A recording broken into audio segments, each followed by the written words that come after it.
We're going to start with our moderator, Terry Barclay. And good. Yeah, so we'll have Terry come out. Terry Barclay, CEO of Sustainable Business Network Detroit. Yes. And Inforum. Welcome, Terry. Thank you so much. We've got Lauren Hood, founder and chief visionary Institute for AfroUrbanism. We have Emily Dabish Yahkind with Civ Lab. She's the Detroit director. Yeah, that's great. Mix it up so maybe Chris sits between you guys. Chris Moyer, hey. Senior Director of Communications for Visit Detroit. And we have Laprisha Daniels, who is the Executive Director of Detroiters Working for Environmental Justice.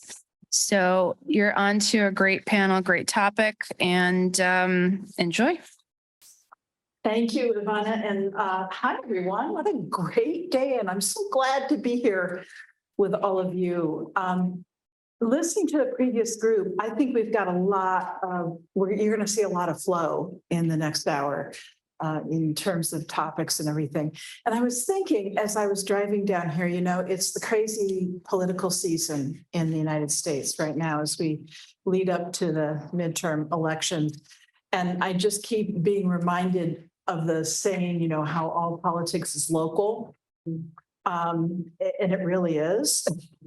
So I think that, you know, what we're going to talk about is how these issues are local and how do you ground them in the neighborhoods, in the residents of this city and the community. So I'm really looking forward to our conversation today. I mean, I think it's going to be super. So, Lauren, I'm going to put you on the spot first. I'm ready. Yeah, are you ready? Lay it on me, Terry. So, you know, when we were getting ready for today, we spent a little bit of time talking about process, which the previous group also discussed. So when you think about this topic, how do you think about it, and what is your process for your work? Well, I've coined the term in my work, the process is the product. I think that, you know, I've worked as a consultant who gets hired to do community engagement on planning processes for neighborhoods or development projects. And so often the focus is on the thing at the end, but when you're coming from an engagement perspective, a people perspective, what's important over everything else is the process by which you include people. And when you talk about meeting people where they're at and bringing this to the people, like we had a mini talk in there, like you can't bring this kind of format to the hood and expect people to fully engage with it. Meeting people where they're at means communicating in the ways that people communicate. Like something that popped into my mind is there's this thing called John's Carpet House. There's an abandoned lot on the east side where these blues musicians come and play music every Sunday in the summertime. Motorcycle clubs drive up with their motorcycles and, you know, compare rides. And I was like, that would be a place to go engage people about what Detroit should look like in the future. And it doesn't mean like we have to find an auditorium and we have to get speakers who are experts and bring microphones. Like, no, you need to go to the vacant lot where people are playing the blues music, where people are sitting around eating fried chicken, having conversations. Like meeting people where they're at means literally that. People are already doing that. They've been doing it every summer for years. And that's where the real conversation happens about what our future should look like here. So it's not bringing this to the neighborhood. There's already a thing in the neighborhood that you can show up at and have conversations. Can you talk just a little bit more about that in your organization and how you're engaged in that work? Well, see, fascinating. but I feel like all the literature was like, don't pimp your own work at this thing. But if you ask, so here I go, Terry. It's worth it. So last year I started the Institute for AfroUrbanism. So it's a think tank that works at the intersection of Black thriving and community development. So the framework there is that we need to focus on find out what Black folks need in order to thrive and invest in that. I've worked on all these community development projects where we're throwing hundreds of millions of dollars into communities, and like the same dudes that were standing outside the liquor store, disengaged, not working, are still there. So if we're spending the hundreds of millions of dollars and like situations don't change for those folks, what are we doing? So the first piece of work that the Institute is doing is called the Black Thriving Index. So in January, I'm launching a citywide year-long conversation where I'm hiring citizen researchers to engage in dialogue with people in their family, people in their neighborhoods about what they need in order to thrive. And then we'll release, a standard white paper so that philanthropy, city government, nonprofits can respond to that, but also thinking about digestible ways that citizens can respond to the data. So maybe it's an Instagram post, maybe it's a meme, but the information can't just be for practitioners. I want my people to also benefit from what my people are saying. Cool, very cool. Who else wants to pile on this? I really want to hear about process. I totally agree with what Lauren is saying. And I think it's so important to listen to folks and to realize that the answers for whether it's a product development or community development, you need to listen to the people that something might affect. Because if you are marginally off, a tool will sit on a shelf and not get used, and you end up wasting a whole lot of money. And so listening to folks and understanding that there are voices that are more informed than your own is probably the most key thing in engaging any community. A lot of the work that I do involves formal mapping out of what cities look like in terms of the institutions, the academics, the foundations, and understanding where the resources are that can affect neighborhoods in a positive way, and realizing that it's the voices and community developers that are on the ground that understand the best way to engage folks so that real impact and change can, happen. And so I think listening and realizing to meet people where they are is most important as a rule. And all politics are local. I think that there are, certain elements among cities where institutions are designed the same, and, there's certain ways to target internal champions. And that's something that we really focus on, is understanding who is it that it was in the city that can, municipal government that can make change, who is within an auto that can make change, who is willing to provide a particular resource and make a connection or lend an ear. And so although sort of the engagement at the top might look the same. And I think that unfortunately, some of the engagement in Detroit is still a little bit top heavy in terms of, gathering resources and distributing resources. There is an opportunity to listen to folks on the ground, whether it's, through a series of focus groups or engagement with the different neighborhood organizations, but those different levels need to happen, or tools will not be created that actually help folks, but might look pretty in a white paper. So, Laprisha, you and I have talked about this, and we, through some of our conversations through SBND, but in other settings too, we're talking about basic human needs being the number one priority. So how do you connect? I pointed at our beautiful water cartons. How do you connect individual action on sustainability given everything else that's on everybody's plate? Great question, Terry. Yeah, I think it is. I think Okay. Sorry about that. Great question. So I do want to say, Lauren, I'm very aware of Blues in the Park. It's an institution in and of itself. And some of the work that DWJ has done to have community conversations have been at local bars because people are already gathered there. And so we joined them a little earlier than drinking time. We asked the bar owner in the neighborhood bars, can we use this space to just have a conversation about what's going on in the community? And that has worked really, really well. So literally meeting them where they are. And you'd be surprised what conversations are already happening about community at the bar. And so it was a natural place to plug in and have some really authentic conversations before the drink started flowing too much, right? But to answer your question, about how do you get folks engaged in these other conversations when basic needs are unmet. It's engaging in that conversation that they want to have, which may be around basic needs. We really focus on Detroit is working for environmental justice is focusing on reducing environmental health disparities and doing that in very concrete ways that are at the individual level and individual level interventions, including improving housing stock, but all the way to getting folks engaged with policy work.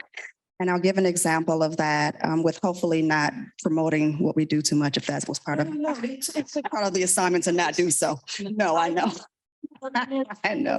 concrete example. Yeah. Yeah, that we So- have to learn. Yeah. So a concrete example of that would be as we're doing a home assessment and figuring out, let's say if there's peeling and chipping paint in the home and we're concerned about lead exposure for children or pregnant women. As part of that conversation, hey, here's how we can improve the built environment. Also, do you know that there's a rental ordinance coming up that you could talk about during city council? Would you be interested in having information about that? So as we have access to that audience, then we sort of see, are there other ways to engage folks in action beyond just the individual, I shouldn't say just, but beyond the individual intervention that they would be involved in. Here's some other resources and other information for how you can get involved to help your neighbors beyond just helping yourself in this way. Chris, I have to, go to you next. Oh, hey. How do you, I mean, we've been having some great conversations about your challenges and how do you connect that and you work at Visit Detroit to these issues, to make it real here? Absolutely. And I'll just, to answer that question, I'll just identify probably our two biggest challenges. One, it is the perception of Detroit, not matching up with the reality of what a beautiful, vibrant, culturally significant place this is and has been since 1701 and thousands of years before that, truthfully, because people have lived on this river for thousands of years. So we, having this Eurocentric perspective of Detroit 1701 doesn't necessarily tell the whole story. But there is a perception challenge about Detroit. Yes, we are the only UNESCO city of design in the United States, one of only 43 in the whole country. Yes, we are the home of the automotive industry and 7 genres of music either were started here or significantly improved here. But there still is a national and even sometimes an international perception that Detroit is dangerous, that Detroit is downtrodden. So fighting the perception is our day-to-day biggest challenge. And we're right here, perception's here, it's getting better. Closing this delta is the most significant thing that we can do every day. But we also remember that the truth about process is that there isn't really a defined start and there isn't ever going to be a defined end. We need to get better all the time. So that's one challenge. And then the second major challenge is that while our name is Visit Detroit, we also represent all of Wayne County, all 43 communities in Wayne County, all of Oakland County, and all of Macomb County. And sometimes we talk about local politics. We talk about the local interest. There's more commonality than we realize, but at the same time, we represent 4.3 million people and trying to attract millions of visitors to this entire region leading with the brand of Detroit. But, sometimes if we promote one thing in Detroit a little more vociferously than we did something in Sterling Heights, somebody in Sterling Heights will say, hey, what about me? And that's okay.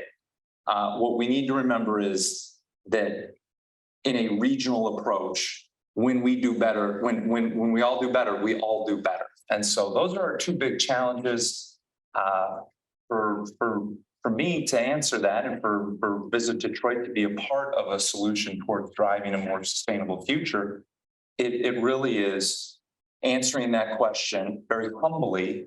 What do we want to be? Who do we want to be? And I think unequivocally the answer is we don't want to be another Chicago or another New York or another Amsterdam. All beautiful, wonderful cities. We just want to be the best version of Detroit. And to do that, it requires a lot of listening, not making assumptions that one party knows better than the other. It's getting out and continuing to capture the authenticity of Detroiters. So what's the economic impact? And where does tourism and Yeah. your work stack up in terms of the economy and how people pay the bills in the community? Absolutely. Well, I can tell you very proudly that the economic impact of tourism is really exceptional for Southeast Michigan.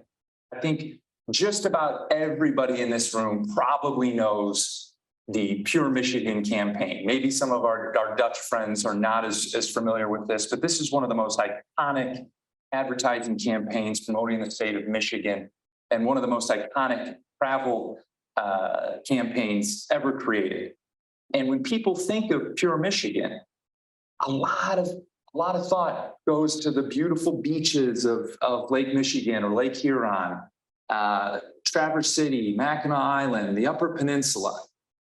40% of all visitors to the state of Michigan visit Southeast Michigan, visit the Tri-County area.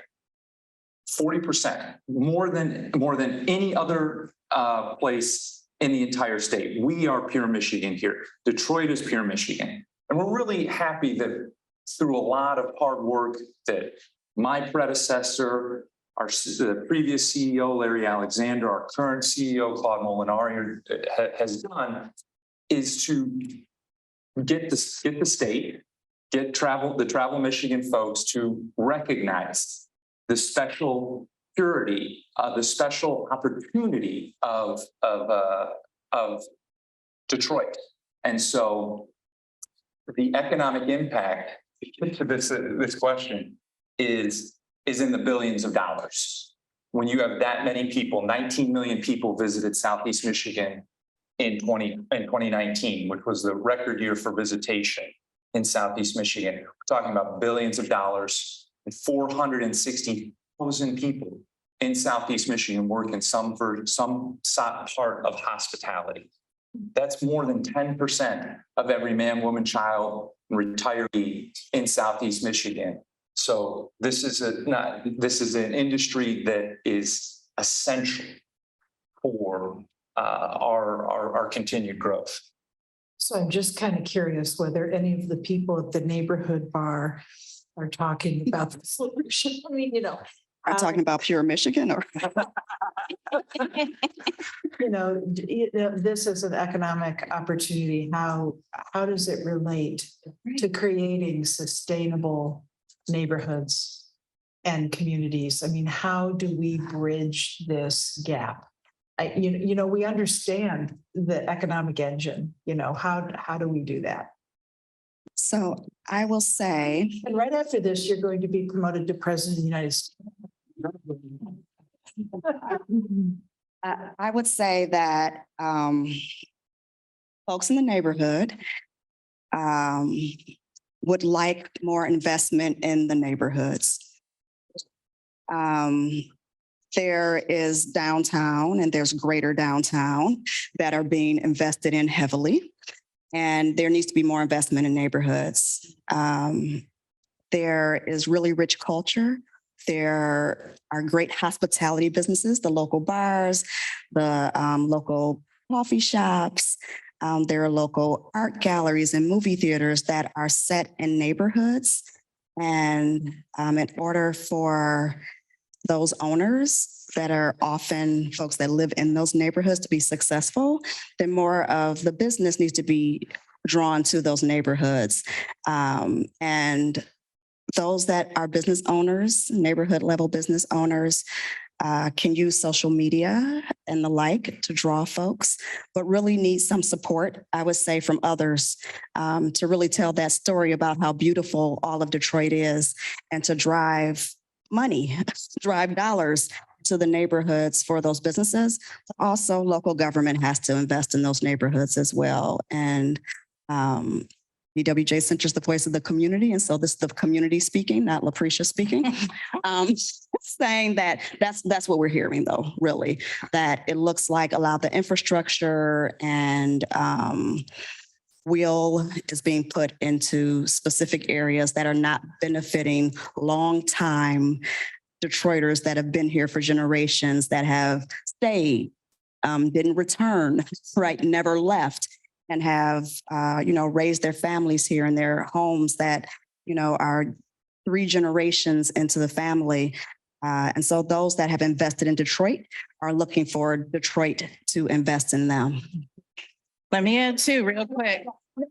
I can tell from the body language that a few things need to be said here. So I am a person who ran a community development organization that invested. I was the director. I was in charge of allocating hundreds of millions of dollars into a neighborhood. We sent it to the wrong things. It's not just about putting money in neighborhoods. We invest in infrastructure. We're doing bike lanes and repurposing abandoned storefronts, but we don't invest in people at all. This is why the landscape changes, the scenery changes, but people do not have a higher quality of life after we've spent all this money. So we need to be really intentional when we're talking about putting more investment into neighborhoods. It's got to go into the right things. And right now, we're just very focused on appearances so that we can drive this bus down the street and say, here's a before picture, and now look at after. But you're not having a conversation with the people like, how have your lives changed since we've invested all this money into these buildings in your neighborhood? We need different type of leadership and different types of conversations happening at that level. We have to invest in people. And it's tough when you have architects at the helm. I mean, architecture is built around the primacy of the built environment. So when an architect is looking at a neighborhood and thinking about what to invest in, that's what they learned at the academy, that the building is the most important thing. So you just need different types of competencies in the community development conversation. There you go. I can tell. a couple of things. So I've done work with the city and the state, and in my town, I'm like a planning commissioner, and I'm involved with the local board. And I see that with groups like Visit Detroit or tourism bureaus. I mean, there's an opportunity in that they bring in a lot of money for taxes, and they're bringing in revenue into communities. And it's at the charge of local officials to make sure that the right projects, the most thoughtful projects, are getting funded. And oftentimes those are the most unexotic ones, or the least interesting in terms of storytelling.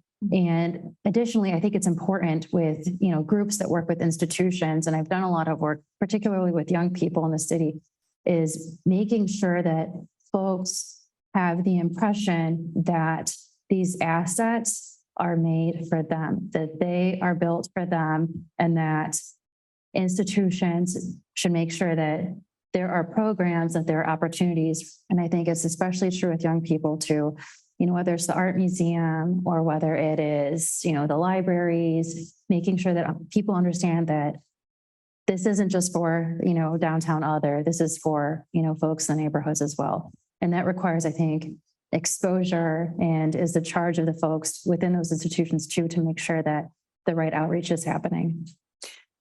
So what can we do to change the process? What can we do to not keep the same cycle that's gotten us to where we are now?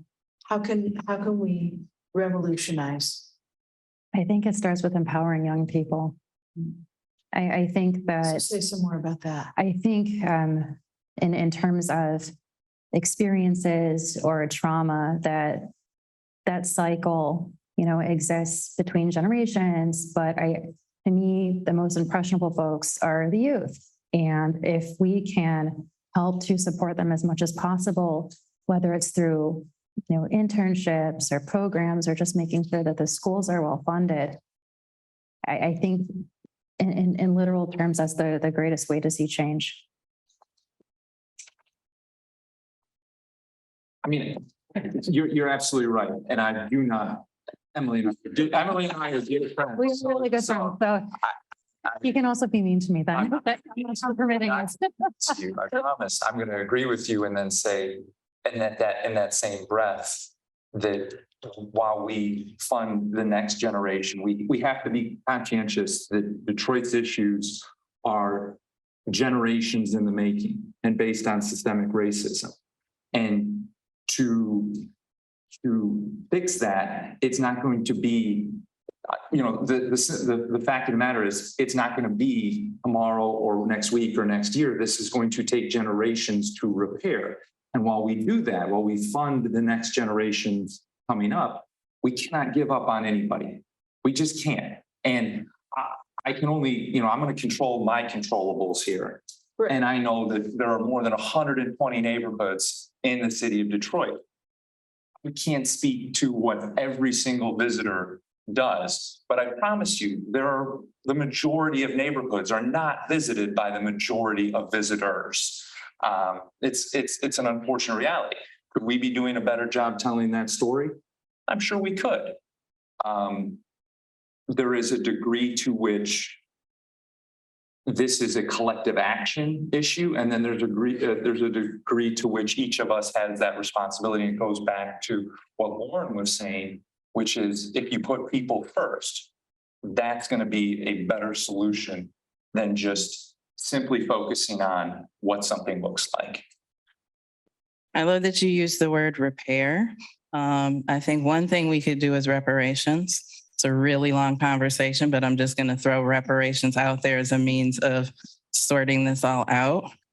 But I also think there needs to be a conversation about, so you use the word empower. I think there's something that we as citizens can do for ourselves. There's this notion that, these institutions have to figure out what to do for people. I would argue that we have some untapped power and untapped genius that we're not accessing. Did I hear a Wakanda trip? Say it, Terry. Wakanda. Yeah, I do. I use Wakanda as like a true north a lot because, I've been having conversations as this community engagement person, like, what do you want for your neighborhood? And the responses are always like in the immediate. People are like, well, it's kind of dangerous, the crime and the lights and the trash pickup. And I always say the road to Wakanda is not paved with good trash pickup and better lighting. Like we got to activate people's agency, people's imagination. I've been using the word audacity a lot. I think that, if you program a people to believe that they don't have any worth, and then you say, what do you want? The asks are really small. But if you can cultivate worthiness in people and then say, what do you want? That's how we get to Wakanda. But it's like, you've got to cultivate a relationship and a sense of worthiness, and it takes time. It's not going to be like you could ask people today, what do you want? And everybody has these big Wakanda dreams. It's something that you have to nurture and feed. And again, it goes back to process, but I think it's about cultivating worthiness to get to that audacity to even ask for Wakanda, because so many folks that I talk to can't even conceive of it for themselves. Right. I think that's such a powerful point. And how do you do that when you've got such a gap in basic needs? What do we do? What do we do about that? You stumped us, Barry. I mean, it takes time, right? So Well, that was one of the things we also talked about is what gives you hope? And you say what's the poll here? Well, I can talk for the next 27 minutes about what gives me hope. Okay, Yeah, I mean, maybe not 27. because I'm gonna, my friends. But, I mean, fundamentally, what gives me hope is the people that live here right now. This has been a place that has attracted people from all over the world for more than 100 years. And unfortunately, the first 80 of those years, we often immediately segregated those people into, well, this is a community, these are neighborhoods that Black people can live in, and these are neighborhoods that Polish people can live in, and these are neighborhoods that people from Mexico or Latin America can live in. And that created a great sense of vibrancy and some wonderful, beautiful neighborhoods in the city of Detroit. But as Lauren and I were talking about, prior to coming out, there was a sense of everybody was coming together. Now that Detroit is having a accelerated renaissance, we can't fall party to the trap of, hey, this is a neighborhood for one ethnic group or one group of a certain political persuasion. We do need to maintain that sense of true shared community. And it's our people that have created a beautiful cultural landscape and tapestry that is so special. So to tie this back to design, can the environment, the built environment and the natural environment be a tool, one of the tools that can help do that? Yeah, can I jump in real quick on that one? Sure. So in the past couple of weeks, I've been in a couple of different conversations about space and Black spaces. One was in St. Louis, one was in Venice, Italy. In both places, a speaker said that Detroit will be a hotspot for climate refugees. Yes. So when you think about, you were talking about perception about Detroit, people can think it's dangerous all they want, but in a minute, when the ocean reclaims Florida and California, and people are looking for places with fresh water that are inland, people are going to be looking to Michigan as a place to relocate. So just hearing people in other places and in another country talk about how this will be a spot that people want to come to, it just reframed this whole proposition for me. As a person who goes places, I'm like, why do I live in a place called Michigan in the Midwest United States of all the places in the world I could be? But then when you hear stories like that, it's like, okay, I'm gonna stay put. Get my little property together and just, wait it out, because I feel like maybe not in our lifetimes, but next generation, this is going to be a place where people from all over the world are looking to set up shop. So, very true, Lauren. And, I've done a couple of talks talking about sort of climate refugees. And there's lots of land here, and there's all of the great things that Visit Detroit promotes are here, right? And we have a really rich history. And so this will be a hot spot for those that are seeking a great place to live. Detroit in particular, because of the availability of land and infrastructure, right? I want to say too, because it sort of ties back to the question about hope, that is the thing that gives me hope, right? So when you think about, I'll just tell a quick story. When I was raising my children, when they were really young, we would just drive. We would drive around Detroit, and they would just tell me, make a left or make a right. And we would wind up in interesting places, right? Depending on if you went left or right. And we would do this for several minutes until I sort of said, well, we're going to head home. I remember going in a neighborhood and thinking, okay, this doesn't look like a neighborhood I would like to be in right now. And they said, ooh, look at the fields of flowers. And what I saw were vacant lots. Right. And they saw these fields of flowers. And so that's what gives me hope, right? That perspective, that imagination that Lauren talked about, and how people really perceive their own environments and how those environments give them joy. And so me as mom driving, thinking, okay, the next left, I know where we're going, and them saying, keep going. I'm enjoying this experience. And so it goes back to talking to the people and seeing what they want and seeing what they're interested in, what is worth preserving in Detroit, and what are the parts that people would like to improve. and listening to the people about what those pieces are and not making assumptions about what should be changed, how it should be changed, where it should be changed, and for whom it should be changed. And part of my concern when we talk about folks coming in droves is what I think will happen to Detroit is making sure that those, again, that have been here and have invested in it, that there's still a space for them. And that is a concern that I would have as it becomes a more attractive space for outsiders. We've seen that before. And so just making sure that we're having those conversations with community. And again, what needs to be preserved, why it needs to be preserved, and for whom it's being preserved. Do you have any thoughts about how can we institutionalize that feedback loop or strengthen, you know what I mean? So that, does anybody have any thoughts on that? Well, you have to, I'll say you have to want to do it. I mean, it's part of it, right? So To want to do it. Yeah. I mean, you do, right? So there's not going to be an institution designed for something that no one wants to happen. So it goes back to, you mentioned racism, there's classism, there's sexism, there are all these other isms that are getting in the way of that happening. So we could imagine an institution where that would happen, but someone has to care enough about having those conversations. Lauren raised her hand. She cares about Black thriving and talking to the people and elevating their voices and making sure their needs are being met. And the rest of us here, I imagine, do as well. But yeah, it can be institutionalized, but there has to be a will to do that. But Lauren's going to tell us how to institutionalize it. Go, Lauren. No, I hate the word institutionalize. Me and my friend Tanya talk about that a lot. It's like you either grassroots or you institutionalize.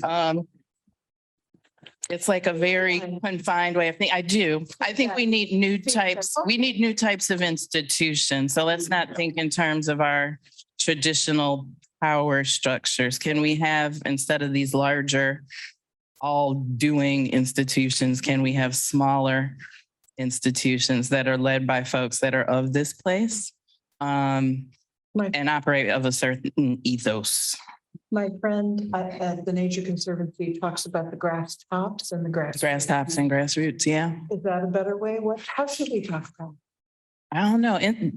Institutions come with so many rules and so many limited ways of thinking, and it's so confined, and you can't, like, freedom, I don't think happens within institutions. So we got to think new types of institutions, because, there are good things about institutions, framework structures that allow things to continually happen. But the institutions that we currently have, I think, just really limit and confine people's thinking. Like within the community development ecosystem here, I feel like it's our institutions that keep us from getting to Wakanda, because I know that me and a lot of my colleagues, there are certain things that will be said in a public forum, and there's a whole different conversation somewhere else. But that's not freedom, is it? If I can't say what I really need to say out here and I have to go in a private, like, that's not free. I don't want to live like that. So I think it's institutions that keep us bound up. So what does a more liberated type of institution look like? To me, I think that this should also be the charge of elected officials, that there shouldn't be one-off town halls in a community once a year, twice a year, but folks need to, some people are shy, they want that anonymity, allow for surveys, allow for smaller focus groups. I think we can have a lot of nice ideas about what business or what foundations might do, but those directives can change. I really think that this responsibility belongs with local government. That's so true. And what we can do is remember that each of us as individuals in our communities then show up to have those conversations with the elected officials that are most responsive to us. I was at a breakfast this morning talking about a proposed new ordinance in the city of Detroit. 2 city council members were there. I was somewhat disappointed that more people weren't there. And I'm sure that the two council members wanted more people there. If the community doesn't show up, then you better believe that the interests, the institutions, and I'm part of an institution, I benefit from institutions. I recognize that, but institutions need reform. The institutions will show up and they will be having those conversations. And I, this proposed ordinance might not happen because the institutions will rally against it when it would be beneficial to many people. So. I heard the intake of breath there. Is there another sentence coming? No. I don't know.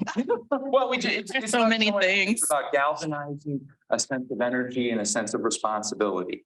That we People all have to believe that they're showing up be listened to. results in, Yeah, some actual impact. Yeah. Yeah. Yes. Yes. And how do you elevate the importance of this? Because, one of my favorite phrases about climate change was from the chief scientist at the Nature Conservancy, who said, we're in the third year of the last decade that we have to impact this in any significant way. And so I think we all feel a sense of urgency about these issues, right? And about acting within our own spheres of influence, changing ourselves, choosing different paths so that we're influencing the future positively. I just keep coming back to, but you have lead paint and you have, you have so many other issues that really have to take priority. They're just incredibly urgent. And so how do we bridge that? I mean, there's a privilege to thinking about a future problem when there are problems about survival today. That is a tremendous amount of privilege. I think that as we truly conceptualize what sustainability and resiliency looks like, we all touched on this. Oh, Michigan's going to benefit from this. Maybe we might benefit from it.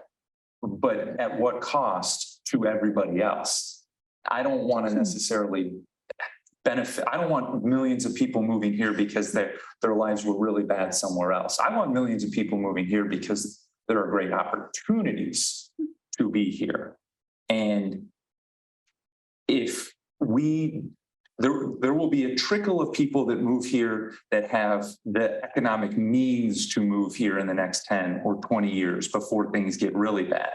If we don't do things locally that are more sustainable, to set an example of what everybody can be doing in their local communities to be more sustainable, then the 20 years after that, the refugees will start coming and we will have the exact same problems in Michigan that you see at the Texas border right now, where there will be people that don't recognize the shared humanity that they have with those people that are just trying to get a better life.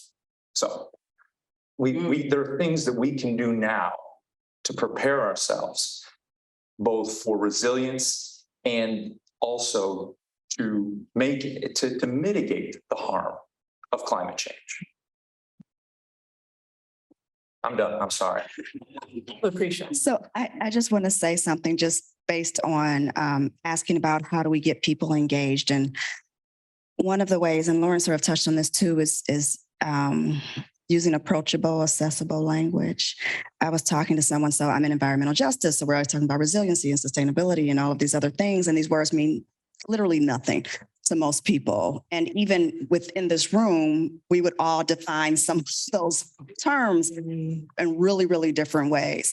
And so one of the ways to get people engaged is to use plain language, to talk in ways that are very concrete. And part of what we're doing when we create this whole new language is creating a divide and making folks uncomfortable with being in certain spaces and making people uncomfortable with being engaged in certain conversations that are really important for them. And so if I want to talk about bad air quality. I'm not going to necessarily talk about PM 2.5 and right. I'm going to talk to the community in ways that I know they can listen and they can respond and feel comfortable in that space. And so that's part of engaging community. That's part of getting me beyond thinking about just my immediate. So the idea of community coming to a meeting, I have to feel like I belong there. And by design, we are made to feel like we do not belong there. You have a meeting in the middle of the day when you know I can't come. You have it via Zoom when we're sitting here without masks, right? So we're done with some of those barriers, but we keep those barriers in place. And so making sure that we're being conscious of removing those barriers and inviting folks in and making sure they feel welcome. And it can't be, we had the meeting and we posted it and then community didn't show, right? Like, are you really trying to engage community in conversations? Are you going to Blues in the Park, right? Or are we talking about sustainability and resiliency? And do we have a PowerPoint? And do we have, right, is there a dress code almost, an unspoken dress code? Is there, right? Is it in spaces that I can't get to because the parking is miserable? So just sort of adequate public transportation, right, to get to that. Okay. Or even if there's public transportation, if you're not in certain areas of the city, there's no bench for you to sit on while you wait. There's no shelter, and we're in Michigan, right? So some of those other barriers we have to remove if we're really trying to engage with community. Other practical opportunities. Yeah, go. I was going to add that I think we need a mindset shift, and this happens over a long period of time. I'm going to use another travel example. So I went to Iceland for the first time. It was in 2013. I had just learned about LEED certification. I was trying to sound smart. So I was talking to the people there. I'm like, oh, do you do LEED here? And he was like, what is this? And I explained, building sustainably. They're like, we build everything like that. Because he's like, we care about this land. Why would we build any other way? It's ours. And what I took from that also, though, was that citizens there felt a sense of ownership over the land. And when you think about Black folks in America, you have told us that this is not ours. So then, I'm supposed to take a sense of ownership for how this land turns out when you have told me a million different ways that it's not mine. There needs to be a certain kind of mindset shift if you want to get everybody on board with caring about the environment in certain ways. So what's the path? What's the problem? So if I can just say what we think of as environment and what we think of as nature is very different, right? So Well, is my front yard nature? Is the raccoon and the possum nature? Well, no, it's not, right? Nature is somewhere you go visit, right? So I'm not thinking of this environment as something worth preserving necessarily, or this is not nature that's worth preserving. I don't like possums, but I get that they're a part of nature, right? very beneficial animal. I've heard. I've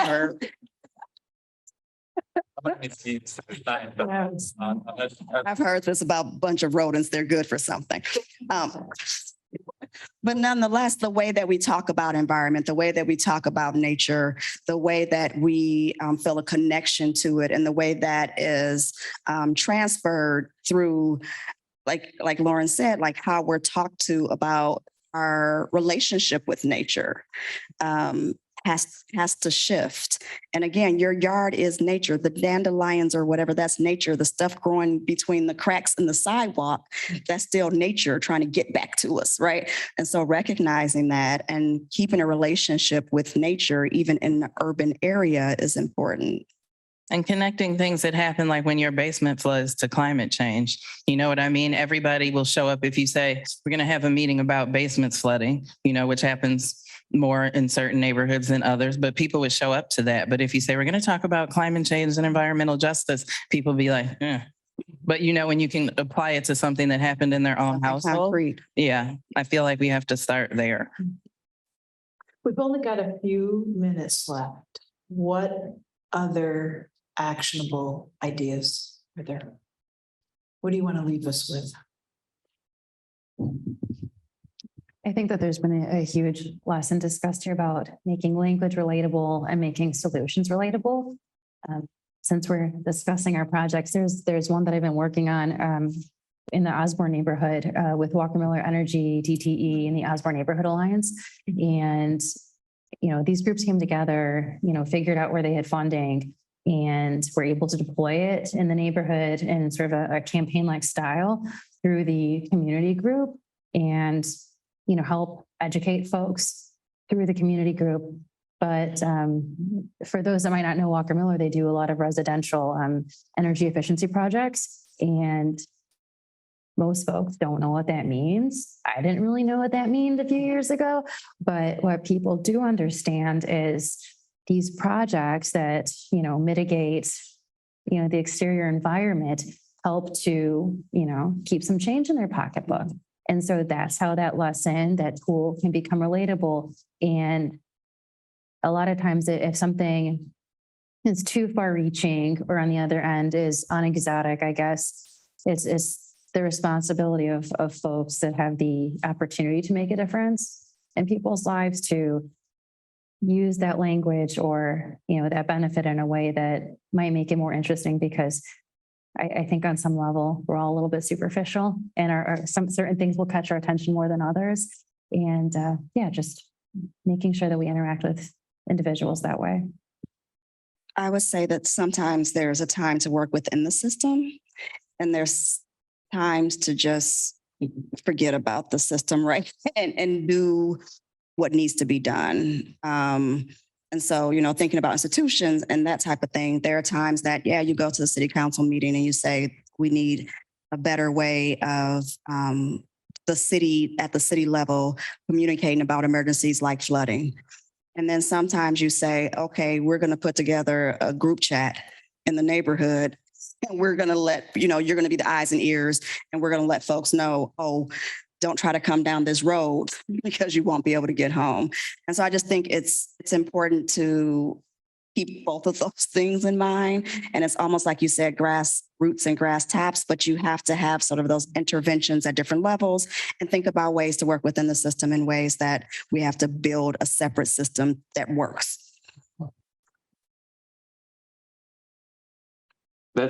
I like that a lot because We'll talk later. The system's not going to get it right every time.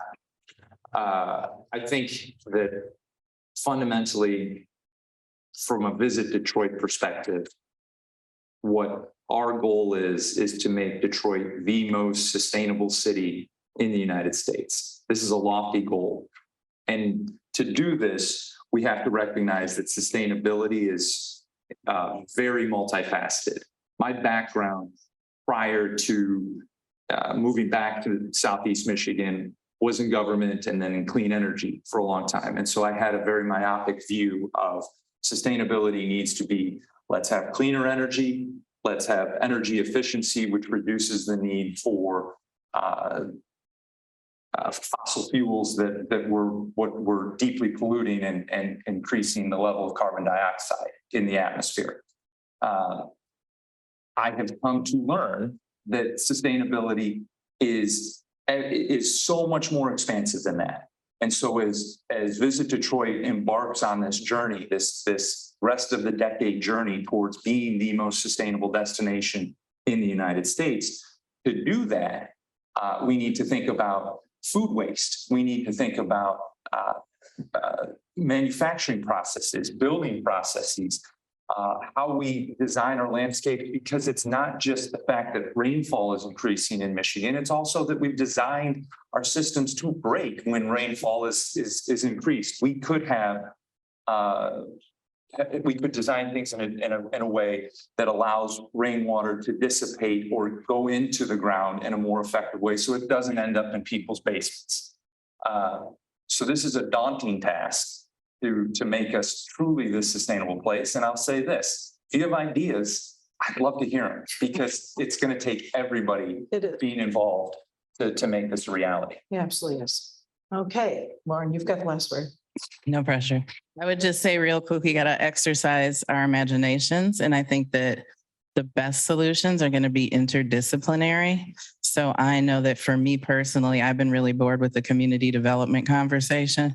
So I've been hanging out with artists. Like I talked about that thing in Venice. It was this Black woman sculptor from Chicago that convened Black women thought leaders from all over the world. And I got my whole life in that conversation. Just like there were no bounds to like the ideas that were generated, because artists respond to a muse, but like when you're working in community development, you're responding to a director, board, your funder. There's it's so confined. So I think that like start hanging out with artists, let your mind flow. But yeah, I feel like imagination is the most important thing in this moment. We're not gonna like revolutions start with ideas. And if we just focus on what institutions can do, they're not gonna give us anything new. Lauren, Chris, Emily, Laprisha, thank you so much. Thank you too. Thank you.